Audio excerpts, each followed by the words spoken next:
Binabago ng 2026 ang pag-akyat sa bundok Everest ng tuluyan. Mula sa $20 milyong na iskandalo ng pagkalason sa pagsasara ng kalahati ng bundok dahil sa paputok hanggang sa mga bagong batas sa kaligtasan na nagdulot ng takot. Malaki ang pagbabago ng karanasan sa Everest. Maligayang pagdating sa extreme. Sa unang pagkakataon mula lockdown, biglang isinara ng China ang buong north side nito nang walang abiso. Walang press release o opisyal na pahayag. Tahimik lang ang Tibetan Mountaineering Association tungkol sa mga permit sa pag-akyat ng Everest ngayong season. Patuloy na tumatawag at nag-i-email ang mga operator na matagal nang dalubhasa sa rutang ito at sa pagpaplano ng mga expedition sa north side, pero hindi sila sinasagot. Parang nawala na lang bigla ang north side ng Everest. Kailangan kong maging tapat sa iyo ngayon. Walang nakakaalam kung ano talaga ang nangyari. Ang mayroon lang tayo ay isang tsura na may kinalaman ito sa fireworks show noong Setyembre 19, 2025 sa isang damuhang burol malapit sa Shigatse, Tibet. Ang Canadian outdoor brand na Arc'teryx ay co-sponsor ng fireworks display sa event na Ascending Dragon. Nagdala sila ng superstar na artist si Tsai Guocheng na nagpaputok ng 1,050 unit ng paputok sa loob ng 52 segundo, umaabot sa mga tuktok ng Tibet sa isang spiral ng liwanag at apoy na may taas na 8,000 talampakan. Ayon sa lahat, ito ay kahanga-hanga. Ito rin ay lubos na ilegal. Nilabag ng palabas ang batas sa proteksyon ng ekolohiya ng Qinghai Tibet Plateau. Mas malala pa, tinatayang 2.5 acre ng marupok na alpine grassland na inaabot ng dekada bago makabawi sa taas na lugar ang nasira. Napilitan ang mga lokal na Tibetanong taga nayon na umakyat sa burol at pulutin ng tanso, plastik na balot at pulburang hindi nasunog na ginamit sa okasyon. Nang kumalat ang video ng palabas sa pangunahing media ng Tsina, nagalit ang buong bansa. 6 na lokal na opisyal ang pinarusahan, 4 agad tinanggal kasama ang pinuno ng partido sa county. Naglabas ng pampublikong paghingi ng tawad ang CEO ng Arc'teryx sa media ng China. Naglabas din ng sariling paghingi ng tawad si Tsai, ang artistang sangkot, ngunit hindi yon naging sapat. Batay sa teorya, isinara ng China ang mga bundok dahil nagpapatuloy pa ang investigasyon. Sa totoo lang, di ako sigurado kung kailangan pa ng dahilan ng China. 5 beses isinara ang hilagang bahagi sa loob ng 10 taon. Kung nais ng China ipasara ang bundok, ginagawa nila ito. Kaya hindi namin alam. Alam namin na kahit sarado ang hilagang bahagi, may umaakyat pa rin sa Everest. Inililipat lang sila nito. Sa hilagang bahagi, mahigit 200 ang umaakyat kada season. Yung mga umaakyat na yon, mga operator nila, mga gabay nila, mga nagtatrabaho sa mataas na lugar, lahat sila may pupuntahan pa rin at ang lugar na yon ay Nepal. Nasana'y magandang balita para sa Nepal, di ba? Pero hindi ganoon ang nangyari. Dahil ilang araw bago magbukas ang panahon ng pag-akyat ng 2026 binunyag ng pulisya ng Nepal, ang isang malaking sindikato ng organisadong krimen na sa totoo lang parang eksena sa isang lumang pelikula tungkol sa mafia. Ilang taon nang napansin ng mga insurance company na may kakaibang nangyayari sa Everest. Yung mga in-insure nilang umaakyat, biglang nagkaka-emergency sa base camp at kailangang i-helicopter pababa ng bundok. Ngayon, hindi ito agad pinansin. May mga emergency talaga, lalo na sa taas na 17,000 talampakan. Nang dumalas at sunod-sunod, dumating ang bayarin para sa mga rescue operation, napansin na ito ng mga kumpanya. Doon nila napansin ang kakaibang nangyayari. Minsan, nakakatanggap ang mga kumpanya ng 4 na invoice para sa 4 na climber na kailangang i-evacuate gamit ang 4 na chartered na flight para sa evakuasyon sakay ng helicopter. Pero nang ikumpara nila sa opisyal na talaan ng mga flight, hindi talaga tugma ang mga numero. Lahat ng 4 ng sinasabing magkakahiwalay na flight ay may eksaktong parehong oras ng pag-alis pati na ang segundo. Pareho lahat ng GPS pick-up coordinates nila. Hindi mo kailangan maging rocket scientist para makita na ang mga helicopter operator ay hindi talaga lumilipad para sa 4 na magkaibang misyon ng pagsadip ng buhay. Sa halip, pinagsama nila ang 4 na may sakit na tracker sa isang helicopter, pero siningil ang 4 na insurance company ng buong presyo ng solo flight. Ngayon, dito nagiging interesante ang lahat. Napansin ng mga kumpanya ng mga agarang medical na kaso na nangangailangan ng mabilisang helicopter evacuation ay misteryosong nalulutas ng kusa. Halos 24 na oras pagkatapos noon, ang mga doktor at mga klinika medikal sa Kathmandu ay nagsusumite ng napakalalaking bayarin para sa intensive care. Laging inilalarawan ng mga medical na papeles mula sa mga klinikang ito sa insurer ang nakakatakot na sitwasyon. Ayon sa kanila, ang mga climber ay nasa bingit ng kamatayan, nagdurusa sa bumibigay na baga o matinding pamamaga ng otak na nangangailangan ng mahal na emergency ICU stay. Gayunpaman, ang mga lokal na insurance investigator na naglalakad sa tourist district ng Kathmandu ay nakikita ang mga parehong pasyente na ito na sinasabing critical at nangangailangan ng intensive care. Nakaupo sa patio sa ilalim ng araw, relax na kumakain ng momo at umiinom ng malamig na Everest Lager kinabukasan ng hapon. Gusto kong may doktor na magtama sa akin kung mali ako rito, pero parang imposibleng galing ka sa ventilator tapos kinabukasan umiinom ka na agad ng beer. Hindi mo basta-basta malalampasan ang matinding pamamaga ng otak sa loob lang ng isang hapon. May halatang kaduda-dudang nangyayari. Ang mga babalang ito ang nagpasimula ng tahimik ngunit malawakang investigasyon ng pulisya. Sinimulan ng puwersa ng pulisya ng Nepal ang kanilang investigasyon. Sinuri nila ang mga tala ng pagsingil sa ospital, kinumpiska ang flight records at nabawi ang naburang WhatsApp messages ng mga gabay, doktor at piloto ng helikopter.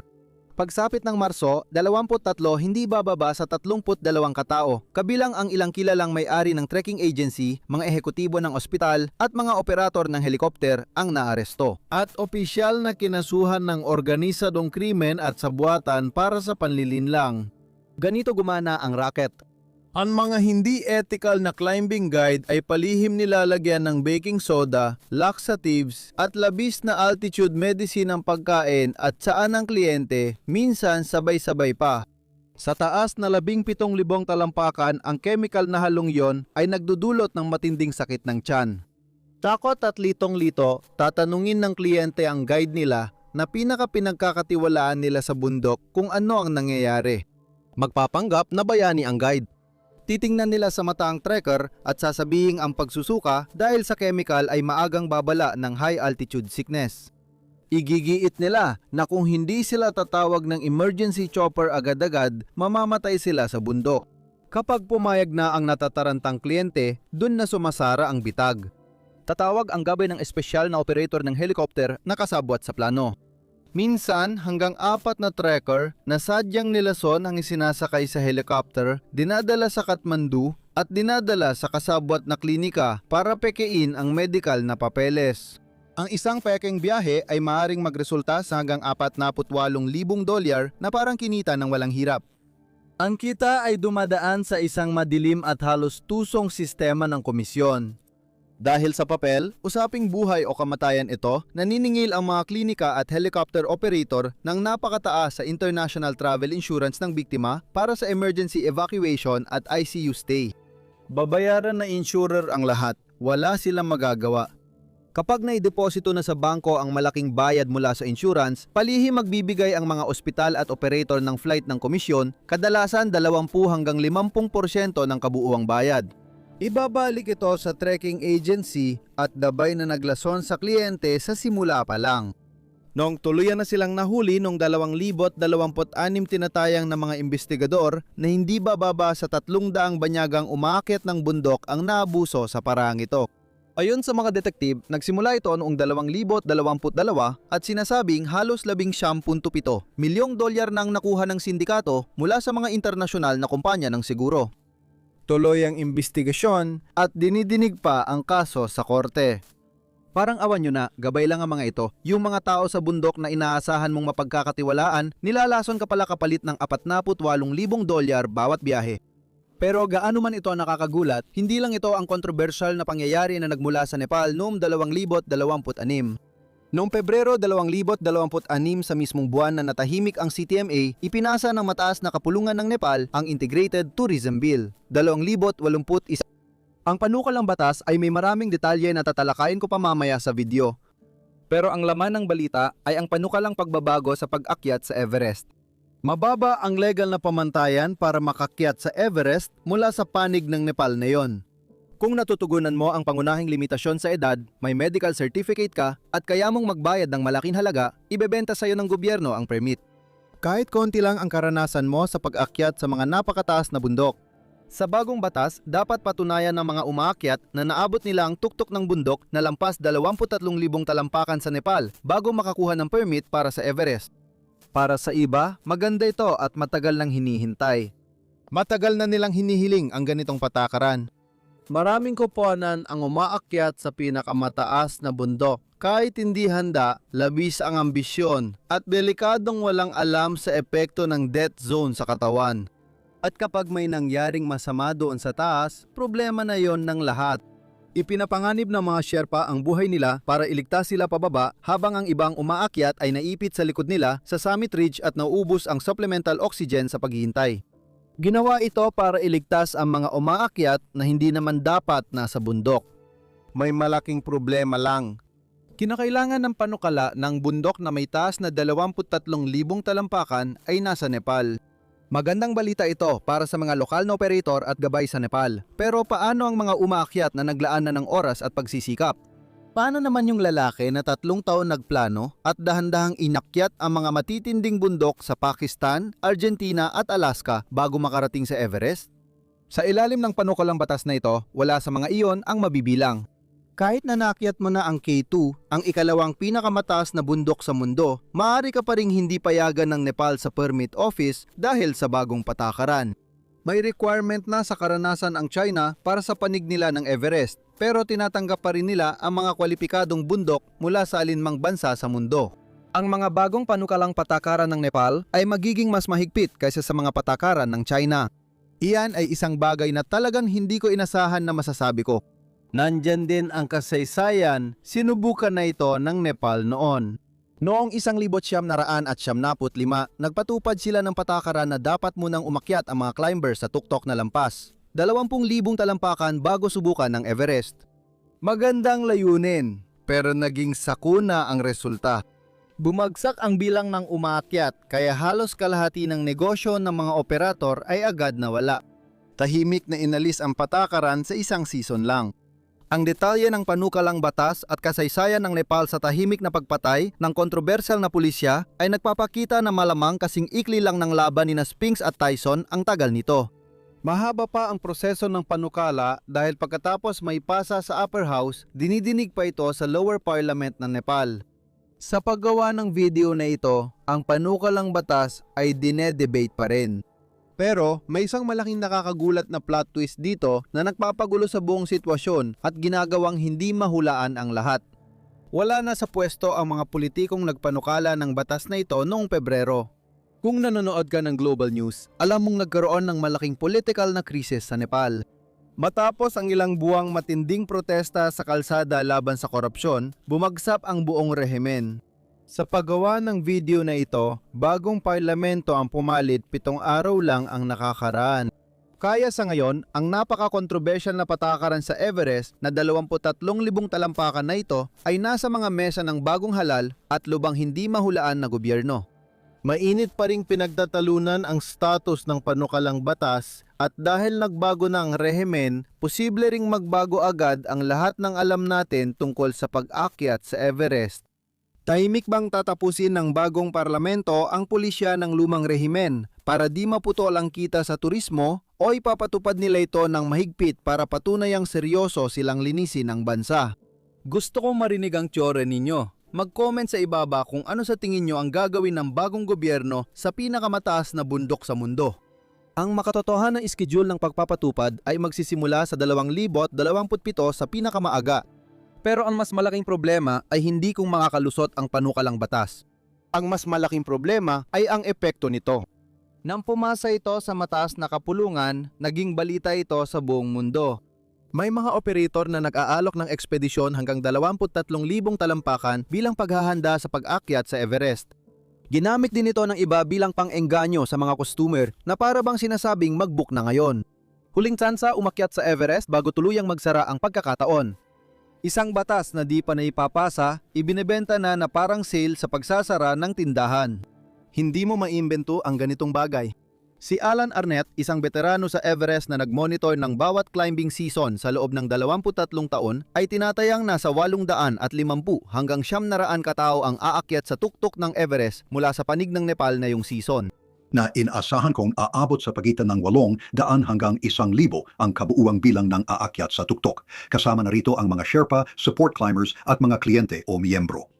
Malalampasan nito ang lahat ng record na naitala ng bundok kailanman. Ang dating record ay 877 nakabuang pag-akyat noong 2019 pinagsama mula sa magkabilang panig. Sa parehong taon din nakuha ang iconic na litrato kung saan mahigit 320 umaakyat ang pumila sa makitid na daan sa tuktok sa isang araw. 11 ang namatay sa panahong iyon lamang. Hindi ako rocket scientist, pero kapag pinagsama ang pagsasara ng north side at bundok na tatanggap ng mas maraming umaakyat kaysa dati, ang ilan sa kanila ay malamang na nagmadali para makaiwas sa pekeng deadline. Ano sa tingin mo ang mangyayari? I-comment sa ibaba. Siya nga pala, hindi lang magpasiklab ang Nepal noong 2026. Nagpatupad din sila ng ilang tunay na mahahalagang batas at ilan sa mga ito ay talagang may saysay. Isang mabilis na paalala para sa'yo. Buwan-buwan sa Patreon, naglalabas ako ng video na hindi mo makikita kahit saan pa. Kung trip mo to, nasa description ang mga link. Simulan natin sa isang tatama sa bulsa mo. Ang bayad para sa permit ng Everest ay ngayon ay $15,000 bawat banyagang umaakyat. Ito ang unang malaking pagtaas sa halos isang dekada at sa unang tingin, tila ganito ang hakbang para mabawasan ng tao. Tumaas ang presyo, mas kaunti ang pupunta. Simpleng ekonomiya. Pero hindi kailanman naging usapin ng simpleng ekonomiya ang Everest. Ang uri ng taong umaakyat sa Everest ay gumastos na ng humigit kumulang 45,000 hanggang $80,000 para sa mga gabay, gamit, lohistika, pamasahe sa eroplano at bayad sa base camp. Ang dagdag na 15,000 sa kabuuang yon ay hindi ang dahilan para tumigil ang isang taong nagpasya na aakyat siya sa tuktok ng mundo. Kaya, saan napupunta ang pera? Ayon sa Nepal, ilalaan ang kita sa pagpapaayos ng infrastruktura at pagbuo ng permanenteng mountain ranger team sa base camp para bantayan sa real-time ang kaligtasan at pagsunod sa mga patakaran sa basura. Makatuwiran naman talaga, kailangan ng bundok yon. Matagal nang gumagana ang base camp na may kaunting opisyal na panghangasiwa at minsan ay magulo dahil sa halo ng tent, operator at umaakyat. Ang permanenteng staff ay may tuloy-tuloy na awtoridad sa mga pamantayan ng kaligtasan sa lugar. Malaking pagbabago rin na yung season ang pagtatapon ng basura. Hindi nalihim na yon na may problema sa dumi ng tao ang Everest. Noong 2022 lang, nakalika ang mga umaakyat ng mahigit 35,000 libra ng dumi ng tao sa bundok. Ang bigat na katumbas ng 8 punong-punong pickup truck ay naiiwan sa bundok sa taas na walang nabubulok. At ang dumi na yon ay basta na lang nananatili roon, nagyeyelo at naipon taon-taon, dekada-dekada. Noong 2024 season, ipinakilala ang $1,000 na refundable deposit kada ekspedisyon at mga espesyal na ibinigay na waste bag na kailangang ibaba ng mga umaakyat mula sa bundok. Ang patakaran ay bawat umaakyat ay dapat magdeposito ng 17 libra ng basura sa base camp matapos ang ekspedisyon. Kapag hindi mo naabot ang target, mawawala ang deposito mo. Makukuha mo ang pera kapag naabot mo ito. Simple lang at napansin ng mga umaakyat na walang nagche-check kung saan galing ang basura. Kaya imbes na ibaba ang basura mula sa Camp 3 o Camp 4 kung saan dekada nang naiwan ang mga gamit, bote ng oxygen at dumi ng tao na unti-unting ginagawang pinakamahirap marating na tambakan sa mundo, ang pinakamataas na mga kampo sa daigdig, hindi na nila ito ginagawa. Ang mga umaakyat ay nangolekta lang ng basura sa mas mababang bahagi ng bundok dahil mas madali, magaan at ligtas ito. Noong 2026, isinara na ang butas sa batas. Bawat umakyat sa ekspedisyon ay kailangang magbaba ng hindi bababa sa 17 libra ng basura sa kabuuan at hindi bababa sa 5 libra rito ay dapat mula sa itaas ng Camp 2. Para ipatupad ang batas, naglagay ang Nepal ng monitoring team sa Kampo 2 sa 21,000 talampakan para sa 2026 season. Pinamumunuan ng Sagarmatha Pollution Control Committee (SPCC) ang team at nagpatupad ng patakaran na SPCC waste bag lang ang pinapayagan sa taas ng base camp. Itinatala ang bawat bag kapag ibinibigay sa iyo at aktual na kinokolekta at sinusuri kapag bumalik ka. Mas mahalaga ang huling detalye kaysa akala mo. Ang mga patakaran sa basura dito ay ipinatutupad lang sa base camp, kaya kapag may inspection, pababa na ang umaakyat. Inabandona na ang mga high camp na yung season at anumang naiwan doon ay mananatili hanggang sa susunod na taon, sa taon pagkatapos nun o baka hindi na makuha. Ngayon, ang checkpoint ay nasa mismong bundok na. Kung di bumalik ang mga bag mo na may tamang timbang at mula sa tamang taas sa bundok, di lang deposito ang mawawala. Hindi ka rin bibigyan ng Nepal ng garbage clearance letter na kailangan para tapusin ang iyong ekspedisyon. Kung walang liham, wala kang malinis na record sa mga nagpapasya kung papayagan kang bumalik dito. Pero hindi lang SPCC umaasa sa mga umaakyat na magbababa ng basura. Sa 2026 plano nilang magpadala ng mga drone para manggolekta ng basura. Noong 2024 tahimik na nagsagawa ng eksperimento ang Nepal. Nakarga sila ng DJI Flycart 30 na drone ng mga oxygen canister mula base camp papuntang Camp 1 at nilagyan nito ng basura pabalik sa pagbaba ng drone. Maingat at may interes na pinanood ng komunidad ng umaakyat ng bundok dahil 6 hanggang 7 oras ang pabalik-balik na biyahe ng mga Sherpa. Malaking tulong sana sa lohistika kung drones ang gagawa nito. Pero walang kasiguraduhan na kakayanin ng teknolohiya ang hangin, lamig, taas at pabago-bagong kondisyon ng icefall. Pero nagawa ito ng drone na ito.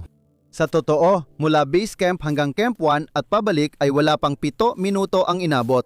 Noong 2025, higit 1 metrikong tonelada ng basura ang natanggal ng programa mula sa bundok at ngayong season ng pag-akyat ngayong 2026, mas lumawak pa ang saklaw nila lampas sa pangungulekta ng basura. Gamit na ngayon ang mga drone sa paghahanap ng ruta. Bago makarating ang mga kliyente ng ekspedisyon sa Everest, nauuna munang pumasok ng sila-sila lang sa Khumbu Icefall ang maliit na grupong Sherpa na tinatawag na mga Ice Doctor. Tukulin nilang maghanap ng ligtas na daan sa buhay at gumagalaw na glacier na puno ng mga tore ng yelong kasinlaki ng bahay na maaring biglang gumuho at may mga bitak na daan-daang talampakan ang lalim na tatakpan ng manipis na sapin ng niebe. Sila ang naglalagay ng tornilyo sa yelo, fixed rope at aluminum na hagdan sa mga siwang na ginagamit ng mga aayat sa ruta ng Nepal para manatiling buhay. Ginagawa na nila ito mula dekada 1970 at sila talaga ang dahilan kaya naging posible ang komersyal na pag-akyat sa Everest. Sa 2026, hindi na nila kailangang gawin yon. Ngayon, ang mga drone ang lumilipad sa ruta sa unahan nila. Gumaganap sila bilang mga tagapagmanman sa impapawid bago pa man tumapak ang mga umakyat sa yelo. 3 sa 8 piloto ng drone ay sinanay din bilang mga doktor ng icefall. Ibig sabihin, ang mga taong nagpapatakbo ng kamera ay nakakaunawa. Eksaktong alam nila kung ano ang kanilang tinitingnan. Dati, kapag tumatawag ka, binababa ang receiver, iniikot ang dial, walang voicemail. Ngayon, may drone na nag-iinspeksyon ng ruta sa pinakamataas na bundok para hindi na kailangang maglakad sa di kilalang lugar. Hindi yan science fiction, nangyari yan ngayong taon.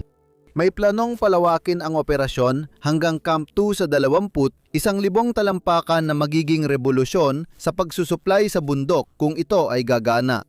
Sa totoo lang, tamang-tama ang timing ng inobasyong ito dahil ang mga Sherpa na naging susi sa komersyal na pag-akyat sa Everest sa loob ng 30 taon ay tahimik nang umaalis dahil sa icefall na ruta. Si Dawa Steven Sherpa, CEO ng Asian Trekking, ang nagbigay ng pinakatapat na paglalarawan kung ano ang pinapalitan ng mga drone. Pinakamasamang trabaho sa Himalaya ang pagbuhat ng kargamento sa Khumbu Icefall. Dumarami ang Sherpa na tumatangi na lang bigla. Mas gusto pa nilang magtrabaho sa Makalu, Manaslu o ibang bundok kaysa sa mas mababang bahagi ng Everest. Hindi lang dahil sa matagal ng pisikal na panganib kaya umalis ang mga Sherpa. Tugon nila ito sa isang panganib na lalo pang lumalala dahil mabilis nang natutunaw ang yelo sa Everest. Ang South Col Glacier sa taas na 26,000 talampakan ay numinipis ng 80 beses na mas mabilis kaysa bilis ng pag-ipon nito. Nawala na ngayon ang yelo na inabot ng 2,000 taon bago mabuo sa loob lamang ng humigit kumulang 25 taon. Pati ang Khumbu Glacier sa pagitan ng Base Camp at Camp 1 ay nagiging mas hindi matatag sa mga paraang nasusukat at nadodokumento na ngayon. Noong 2024, mas mataas kaysa karaniwang temperatura at kulang na nyebe nung taglamig ang nagdulot ng mas maluwag, mas pira-piraso at mas hindi mahulaan na yelo kumpara sa mga nakaraang taon. 12 araw na late nagsimula ang season dahil di makahanap ng ligtas na daan ng icefall. Doctors, 2 beses silang na dead end. Hindi pa sure kung mauulit ang problema nila sa 2026. At tungkol naman sa mga Sherpa, sa wakas ay may ginawa na rin nung 2026 na matagal na sanang ginawa noon pa. Sa loob ng maraming taon, ang death benefit para sa isang Sherpa, ang mga taong ang husay at sipagang dahilan kung bakit posible ang bawat pag-akyat sa tuktok ay nasa humigit kumulang 10,000 dolyar lamang. Ang mga lalaking ito ang nagtatrabaho ng husto. Araw-araw nilang nilalagay sa panganib ang buhay para sa kabuhayan ng pamilya. At sa nakakainis na mahabang panahon, yun lang ang halaga ng kanilang buhay sa papel. Ngayong taon, ang insurance para sa mga high-altitude guide ay sa wakas tinaas muli sa 15,000 dolyar o humigit kumulang 2 milyong Nepali rupees para sa mga high-altitude guide. Ang staff sa base camp ay makakatanggap ng halos 11,250. Mandatory na ngayon para sa lahat ng expedition operators ang insurance para sa pamamahala ng bangkay na sumasaklaw sa gastos ng pagkuha at pag-uwi sa labi ng Sherpa na hindi na nakauwi. Nagpatupad ang Nepal ng 2 bagong panuntunan para sa 2026 na direktang apektado ang mga Sherpa at gabay. Simula ngayong season, lahat ng gabay, sardar at mga sumusuportang staff sa Everest ay kailangang mga mamamayan ng Nepal. Ang mga Western certified na gabay mula sa Estados Unidos, Pransya, Austria at New Zealand ay hindi na maaring magsilbi bilang pangunahing gabay sa bundok. Lahat ng ekspedisyon ay dapat i-book sa isang Nepali na kumpanya na puro Nepali nationals ang empleyado. Ayon sa mga otoridad, ipapatupad na rin ngayon ang minimum na isang gabay sa bawat 2 umaakyat sa lahat ng bundok na may taas na 26,000 talampakan pataas. Opisyal pa ring bawal ang umakyat ng solo. Sa una, parang tamang desisyon ito. Ang mga Sherpa at mga gabay na Nepali na ilang salinlahi ng nagtatrabaho sa bundok na ito ang mas nakaalam sa mga ruta, panganib at ugali nito kaysa kaninuman. Bakit hindi sila dapat mamuno sa ekspedisyon? Ang problema sa patakarang ito ay hindi malinaw kung ano ang minimum na pagsasanay na kailangan ng isang Nepali na gabay. Karaniwan noon, ang gintong pamantayan para sa paggabay sa Everest ay ang IFMGA certification, isang internasyonal na kinikilalang kwalifikasyon na nangangailangan ng mga taon ng pagsasanay, teknikal na pagsusulit at napatunayang karanasan sa iba't ibang uri ng bundok. Sa anumang sukatan, seryosong credential ito. Ang bagong patakaran ay wala mang lang hinihinging halos kapantay nito na ibig sabihin sa aktwal, maari mong masunod ang patakarang ito sa pamamagitan ng pagkuha ng isang tao na may Nepali passport at handang magpakita sa base camp. Nariyan din ang malinaw na buta sa patakaran kung saan magkaiba ang pagkuha ng gabay at ang aktwal na pag-akyat kasama siya. Sabi ni Mingma Sherpa, Managing Director ng Seven Summit Treks, isa sa pinakamalaking operator sa Everest, kung kumuha ng gabay ang profesional na umaakyat para sumunod sa patakaran, hindi ibig sabihin na hindi na siya pwedeng mag-isa. May butas din ang pagbabawal sa solo climbing. Sa papel lang ito ipinagbabawal sa Everest. Sa aktwal, kapag lampas ka na sa Camp 3 sa taas na 24,500 talampakan, wala namang nag-check kung sino ang nakatali kanino. Magiging interesante kung paano ipapatupad ng Nepal ang patakarang ito o kung kaya ba talaga nila. Pero nananatili pa rin ang pang-akit ng Everest gaya ng dati. Mas marami ang gustong tumayo sa tuktok na yan kaysa kahit kailan sa kasaysayan at walang bayad sa permit, walang panukalang batas sa parlamento at walang programa ng drone ang makakabago sa fundamental, matigas ang ulong at napakataong katotohanan yan. Nagsimula ang 2026 na may mas maraming tanong kaysa alinmang season nitong mga nakaraang taon. Eskandalong magpapabago sa pag-akyat magpakailanman. Sarado ang North Side. Dahil sa pumalyang batas sa kaligtasan, record ang dami ng nabigyan ng permit. Kung maipasa ang batas na ito, magbabago ba kung sino ang umaakyat sa Everest? Magbabayad lang ba ang mayayamang turista para madagdagan ang listahan ng naakyat nilang bundok? Tatalakayin natin ito sa susunod na video dahil ang kwento ng susunod na umaakyat ay nagpapakita kung bakit ayaw ng Nepal na payagan ang mga walang karanasan na umakyat dito ngayon. Umakyat siya sa pinakamataas na lugar sa mundo kahit walang karanasan. Binalaan siya ng mga eksperto na mamamatay siya kung magpatuloy pa. Nagpatuloy pa rin siya.